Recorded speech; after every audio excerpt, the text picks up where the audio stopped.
answers, just so your coaches have the information. So who am I and why should you listen to me? I always like starting this way because it's like, who is this person and why should I listen to her? So I am Lina Acosta-Sandaal, and I am the owner and founder of Stop Parenting Alone. Stop Parenting Alone is a parenting consultation and parenting education program that I run. And I also do social emotional learning in consulting in local schools around the city. So my background is in clinical psychology. So I have a master's in clinical psychology, but I got my master's right after I had my daughter. And so it was a little bit different than most of the people that were getting their master's. First of all, I was 30 and everybody else was 20. And I had a 2-year-old and a pregnant belly on me. So I approached it from this lens of when I thought I was just going to be a therapist, but actually what I discovered was that child development that I was learning in my master's program. I was like, wait, every parent needs to know this. Every parent needs to understand the psychology of children. Every parent needs to understand the development of children so they can make better choices for their children. That's what happened. And that's why I ended up opening my program, because what I believe is that with the right information, parents usually make the right choices for their children, right? So it is important for everyone to get the information that they need so you can make better choices. And tonight you're getting the information on parenting an athlete. So I know that there's a range of ages, so I'm going to be kind of really good about thinking about, some of you have 8-year-olds, some of you have 16-year-olds, and when giving the information, I'll also hold that in mind for all of you. So I've given us, the Miami 5, and there's a lot of you here, so I'm going to start. So I'm going to go ahead and share my screen. And again, like I said, we are going to be talking about parenting the athlete. So what are we thinking about, right? Like the first thing that I want, you guys to know is that, what do they gain from team sports? And, this is the slide that I like to show first, because I want all of you to kind of like bring your hand up and pat yourself on the back, because your children playing a team sport are gaining these social emotional skills that are important to have those future social emotional competencies, right? So I'm like using these terms, right? So in the future, we want our children to have social awareness, relationship skills, self-awareness, self-management, and responsible decision-making, right? Those are the 5 that we really want, that human beings need to have to be able to be healthy with their mental health and in their social world. But there are skills that you have to learn before you have social awareness, self-awareness, self-management, relationship skills, and responsible decision-making. There are skills, and the skills that children build when they do team sports are very specific and very important. And there are very few activities or things that children engage in that have these many things that the children are practicing. So the first thing that all of your children are practicing when they are doing team sports is emotional tolerance. Now, the other term for this is emotional intelligence. That's used a lot. It's a little more popular than emotional tolerance. But what is it? It's the ability to, feel an emotion, label it, tolerate it, and recuperate from it.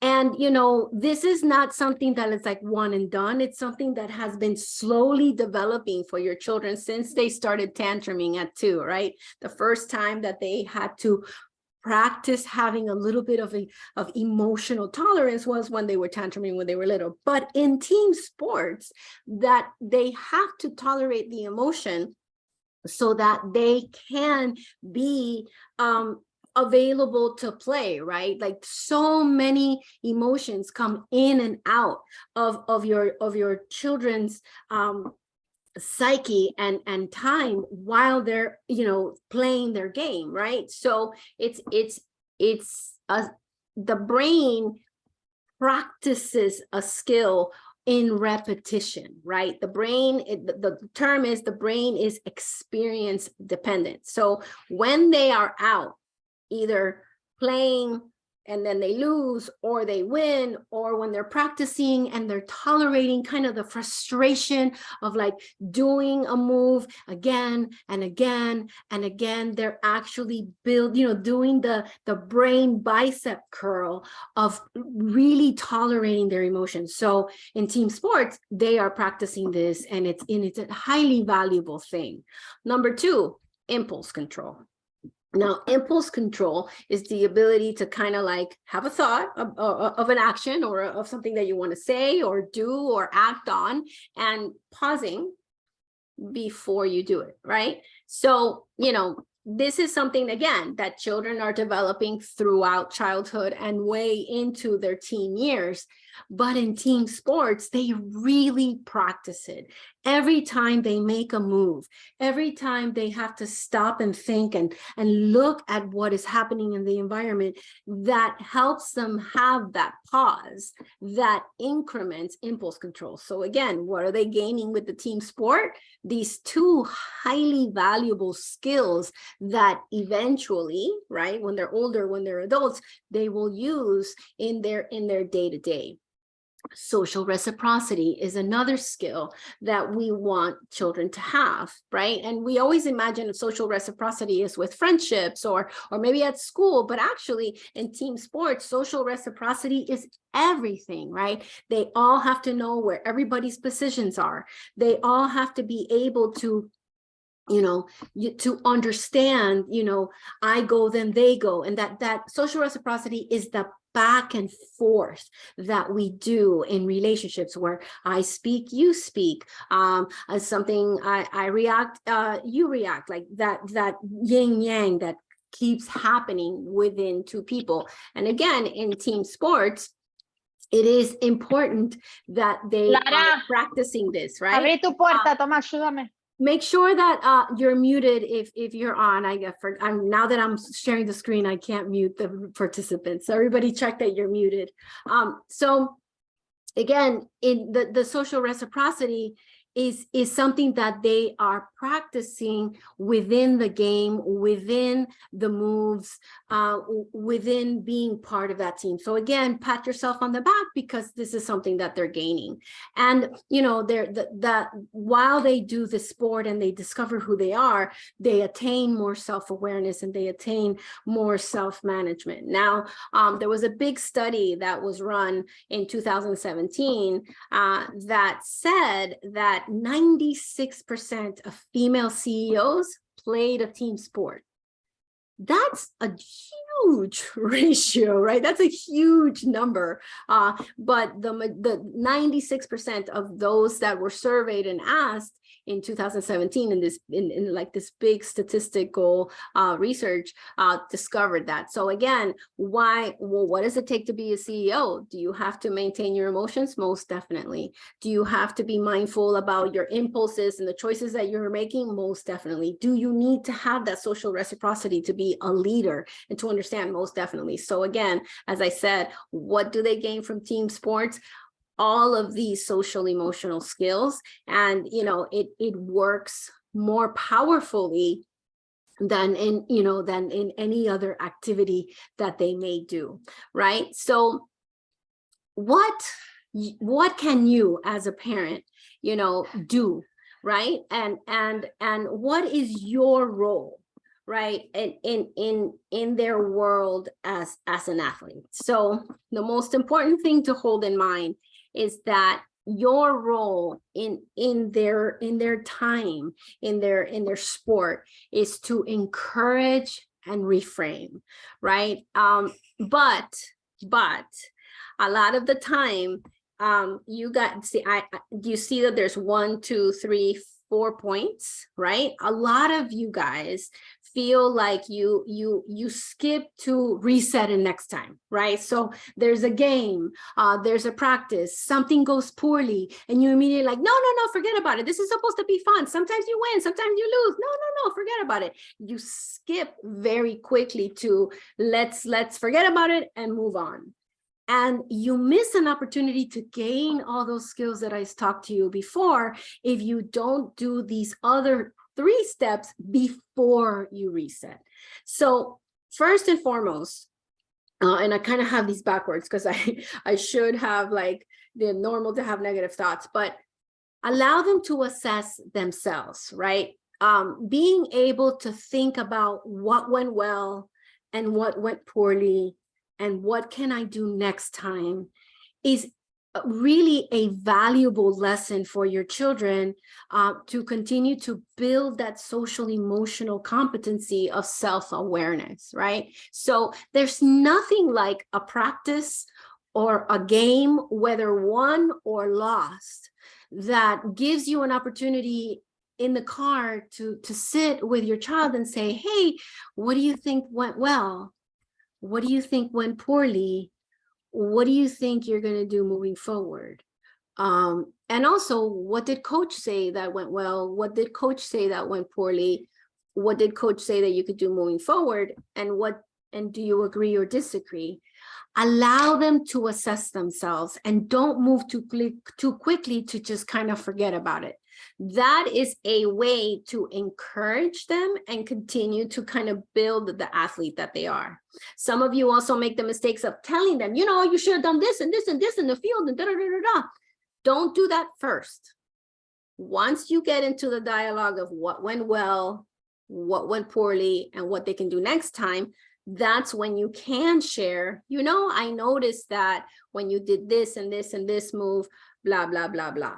Right. So it's really important that, that self-assessment is easier to do in sports than when we're thinking about math or science of language. And because there's those heightened emotions and those little, there's so much preparation to go play and then start again, preparation to play, and then, and then end. And that helps for self-assessment.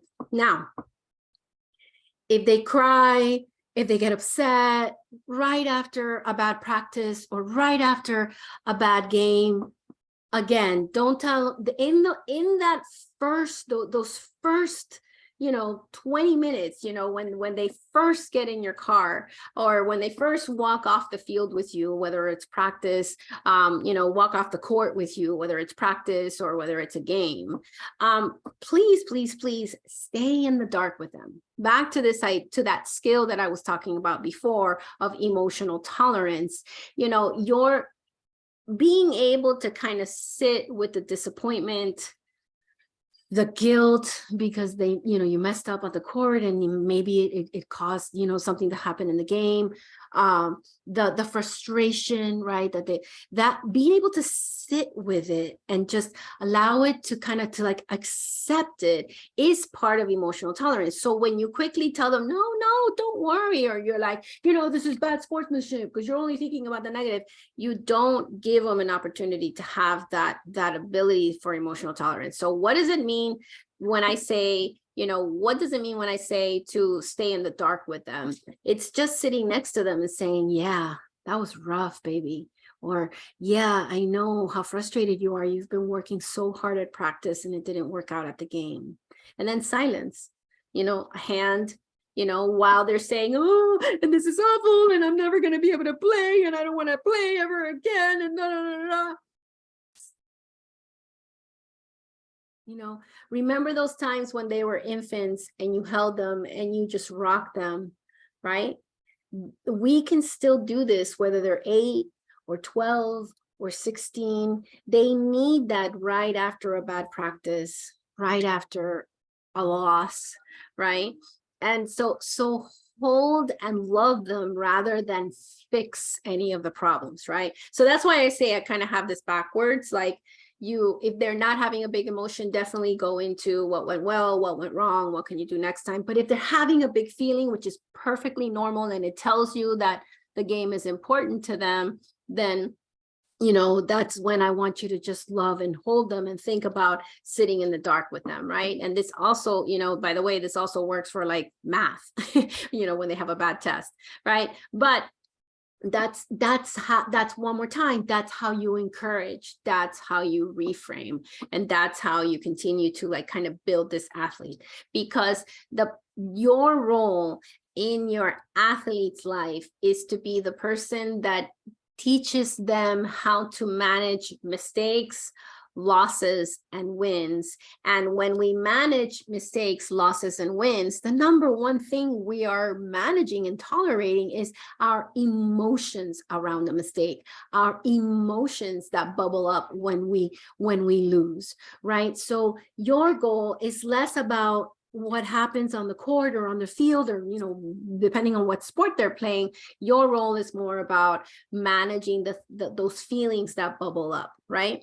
And then after you've done all of these things first, then you could say, but you know what, tomorrow is another day, and let's reset and let's think about next time. So your role is sort of like their therapist, right? That is your role for your athlete. And you have to hold in mind that, you know, the other things that they're doing belongs to, you know, to their coaches, right?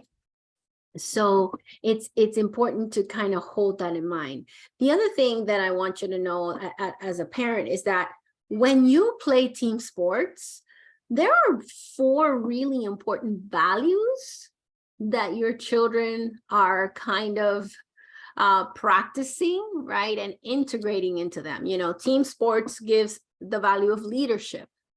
Team sports gives the value of responsibility, right? Because, you know, leadership, because they have to kind of take on that their role in the team and kind of make that work for them, right? Like, you know, whether depending on the sport, right? Like my daughter, the pictures that you see are of my daughter. She's a soccer player, right? So she is a defender, and she has to take on the role of defender and what that means in the system of the team.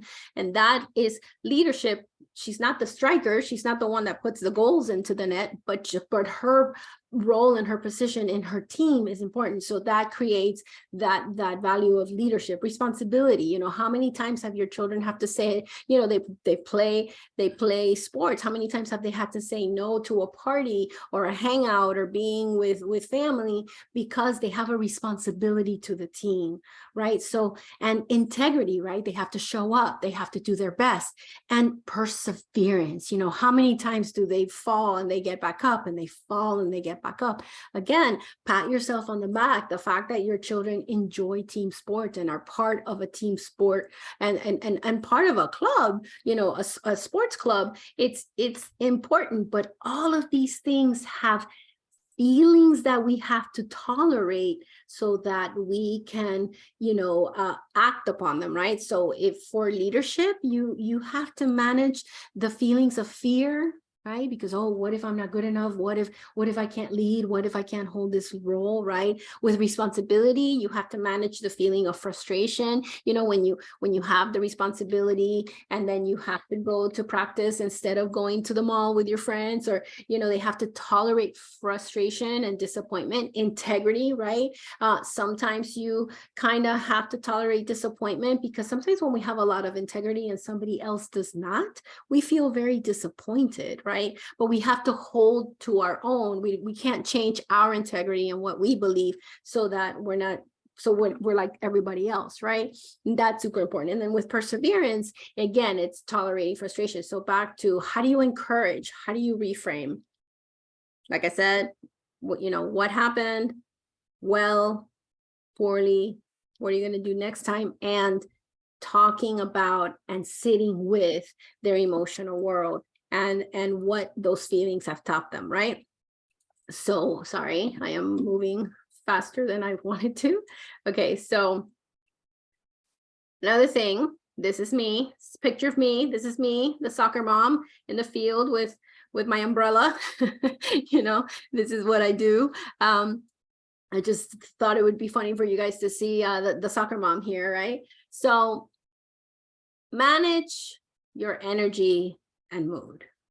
And this is when you're out of practice, but in particular, when you are at games, right?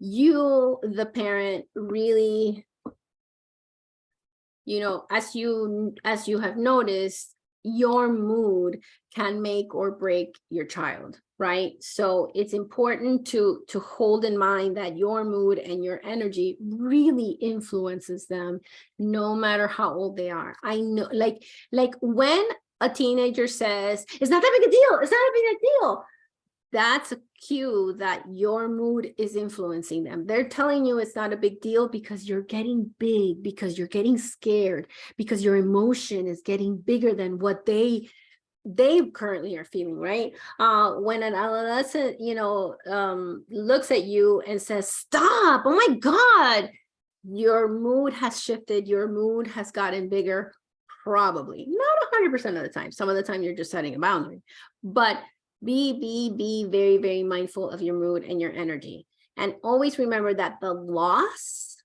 losing a game is about them, right? And how do you know whether or not your mood and your emotion is a little bit off? When you're showing more emotion than they are, right? Because sometimes, sometimes they're okay because they just spoke to the coach and the coach kind of walked them through the game and they kind of feel good about it because they've already assessed it with the coach, right?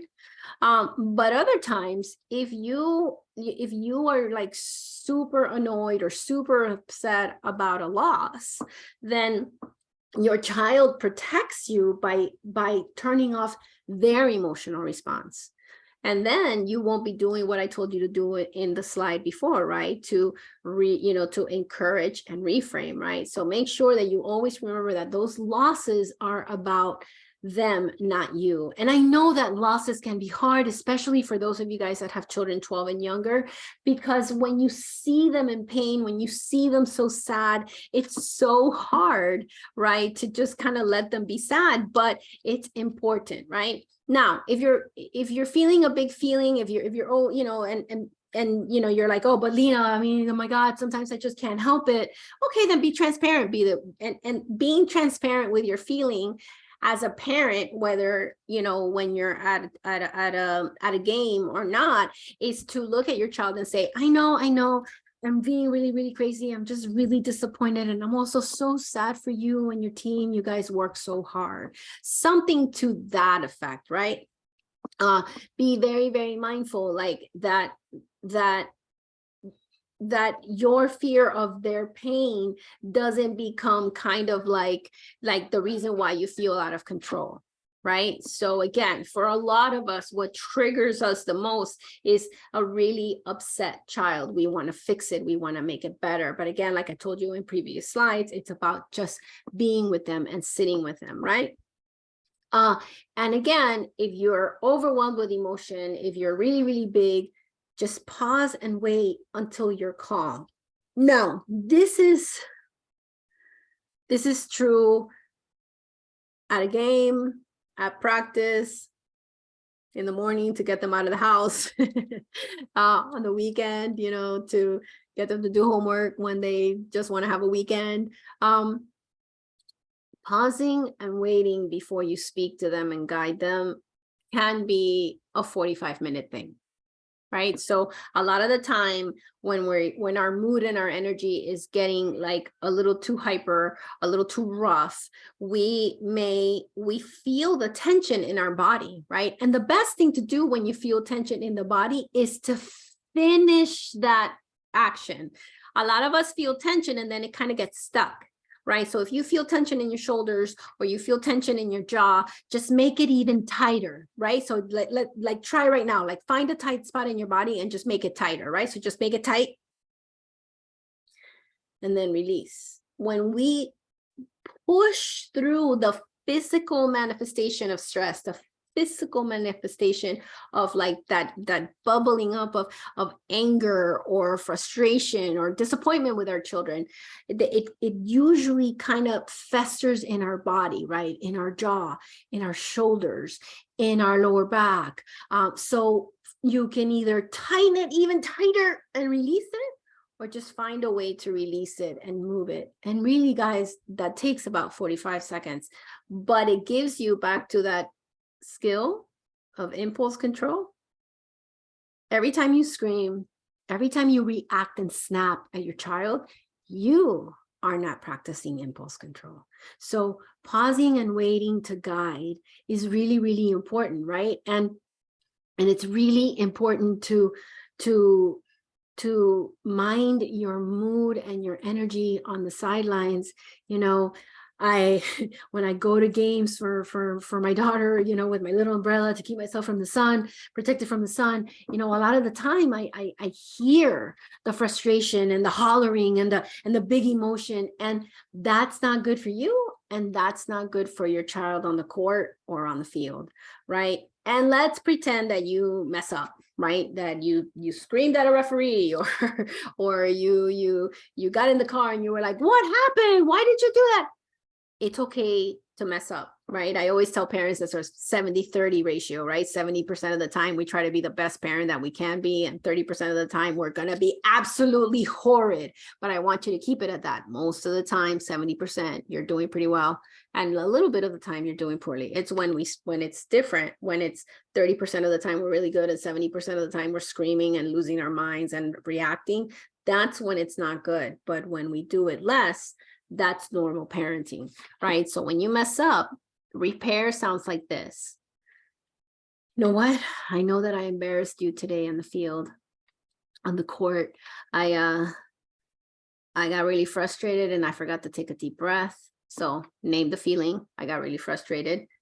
Name what you think you should have done. And I should have taken a deep breath. I should have sat on my hands and not said anything.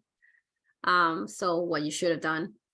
And then the apology. And, you know, I know that I embarrassed you and I'm sorry about that. And I'm going to work on that, right? So you're going to work on it. Never say, I'm never going to do it again, because guess what? You're going to be lying to your kid. Of course, you're going to do it again because you're a human being and you have emotions, right? So I promise you that the coaches didn't tell me to write this. I always have this in this slide. But it is very, very important as a parent of an athlete to support your coaches. Now, why? Well, it's one of the 3 musts of parenting. So what do I mean by that? The 3 musts of parenting is consistency in how we respond to the child, a routine, right, that they can predict and that they know, right, that most days this is what happens. Maybe not on vacation, but most days is a routine. And teamwork amongst the caregivers of the child. So who are the caregivers in our children's lives? Parents, teachers, coaches, and any adult, whether it's extended family or a nanny or any adult that does the, you know, continual caregiving of your child, right? They are the caregivers in your children's life. And as with these people, you must have teamwork. You must agree. So when you don't support the coach and you say something like, I don't know what your damn coach is doing and why he's doing that, and I don't know why he made that decision, because you didn't manage your mood and you're still upset about the game, right? You do something to the child that's called to triangulate, meaning that now your child is stuck between you, parent, and coach. Now, this is something that you really have to manage and be careful with, especially if you have children under 12. Now, children 13, 14 and up, you know, teenagers, you actually just embarrass them, right? When you speak poorly about their coaches, right? Sometimes they do kind of take it personal and they do feel stuck between the two of you, but they're better at kind of having their own idea about what's happening. But for those of you that have children 12 and younger, whenever you are you know, just saying things where you're not supporting the coach, and this is also true between 2 parents, right? When you're not supporting one another and you say things in front of the children, you make them triangulated. They get stuck between these 2 ways of being, and then they have a really hard time kind of like choosing what's the right thing to do. So make sure that, and let's say that, you just don't, if you really can't have teamwork with your coach, then that's an opportunity for you to stop and wonder, is this the right team for us? Whether it's school, whether it's club sports, you really, really have to think about it, because and this is true of teachers, and this is true of the adults that help you care for the children. That when you can't do it because you really can't have a meeting of the minds, because you really can't, because you don't think that they have the same values as you, then it's time to, it's important to do something about that, either communicate with the other adult or move on, right? Now, sideline coaching. Yep. Nope. Right? It's confusing. Back to this idea of like, do I listen to what the coach just told me to do, or do I listen to my parents in the sidelines, right? It's embarrassing, right? In all the age groups, because here you are, no, throw it, hit it harder. No, what did you just do? Sideline coaching I don't recommend it. It's not good for your child. You help them with their feeling world, right? So can you say, yay, good job, or you got this, or hey, go team? Yeah, you need to be the cheerleader, not the coach, right? So it is important to on the sidelines, what is coming out of your mouth needs to be positive and supportive, and not directive and or negative, right? So I challenge you at the next game that you're at, if you scream and you tend to give ideas on the sidelines about how the game should go, I challenge you to change it from direction and negativity to support and cheering, right? So that's also really important.